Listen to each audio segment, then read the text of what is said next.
நந்து எனப்படும் ஒரு வியாபாரி மிகவும் இனிப்பான மாங்காய்களை சந்தையில வித்துட்டு இருந்ததுனால அவருக்கு ஊர்ல ரொம்ப நல்ல பேரு. நந்துவோட எல்லா மாங்காய்களும் வித்து போகும். அவர்கிட்ட ஒரு பெரிய மாங்காய் மரம் இருந்தது. அந்த மரத்து மேல ஒரு பெரிய தேன் கூடு இருந்தது. எப்படி இருக்கீங்க ராணி தேனி? நான் நல்லா இருக்கேன். நீங்க எப்படி இருக்கீங்க? அப்புறம் இன்னைக்கு சந்தையில உங்க வியாபாரம் நல்லா இருந்ததா? ரொம்ப நல்லா போச்சு. உங்களுக்கு தான் தெரியுமே, என்னோட மாங்காய்களை சாப்பிட மக்கள் ரொம்ப தூரத்துல இருந்து வந்து வாங்கிட்டு போவாங்க. என்னோட மாங்காய்கள் எல்லாம் வித்து போயிடுச்சு. அதுக்கு காரணம் நீங்க தான். உங்க தேன்கூடு என்னோட மரத்துல இருக்கிறதுனால எந்த பறவைக்கும் என்னோட மாங்காய்களை வந்து பறிச்சு சாப்பிட தைரியம் இல்லை. அப்படியெல்லாம் ஒன்றும் இல்லை.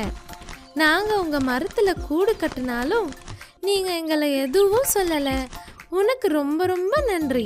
அடுத்த நாள் மாங்காய்களை பறிக்க போனப்போ நந்துவோட பார்வை தேன்கூடு மேலே விழுந்தது. அடடா, இவங்களோட தேன்கூடு எவ்வளவு பெருசா ஆயிடுச்சு. இதுல நிறைய தேன் இருக்குமே.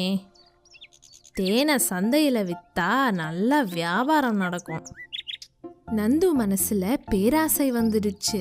சரி, ஏதாவது பண்ணியே ஆகணும். இன்னைக்கு இரவு தேனீக்கள் எல்லாம் தூங்கிட்டு இருந்தபோது அவங்களை விரட்டிட்டு தேன் கூடிலிருந்து எல்லா தேனையும் உரிச்செடுத்துடுறேன். பாவம், அந்த தேனீகளுக்கு நடக்க போற தாக்குதலை பத்தி தெரியல. அன்னைக்கு இரவு நந்து நெருப்பை பத்த வச்சு மரத்துக்கு கிட்ட போனப்போ ராணி தேனீக்கு முழிப்பு வந்துருச்சு. ஆஹா, இவனை நம்ப முடியாது போல இருக்கு. இவனை நான் என்ன பண்றேன்னு பாரு. ராணி தேனி மற்ற தேனீக்களை எல்லாம் எழுப்பிட்டு சொன்னாங்க, வாங்க இவனுக்கு பாடம் சொல்லி தரலாம். நந்து மரத்துக்கிட்ட வந்ததும் எல்லா தேனீக்களும் வேகமா வந்து நந்துவை தாக்குனாங்க. காப்பாத்துங்க, காப்பாத்துங்க, நான் சும்மா தான் வந்தேன், மரத்துக்கு பக்கத்துல வந்தேன், என்னை விட்டுடுங்க ராணி தேனி, என்னை விட்டுடுங்க. பேராசை பெரும் நஷ்டம் கொடுக்கும். Please subscribe.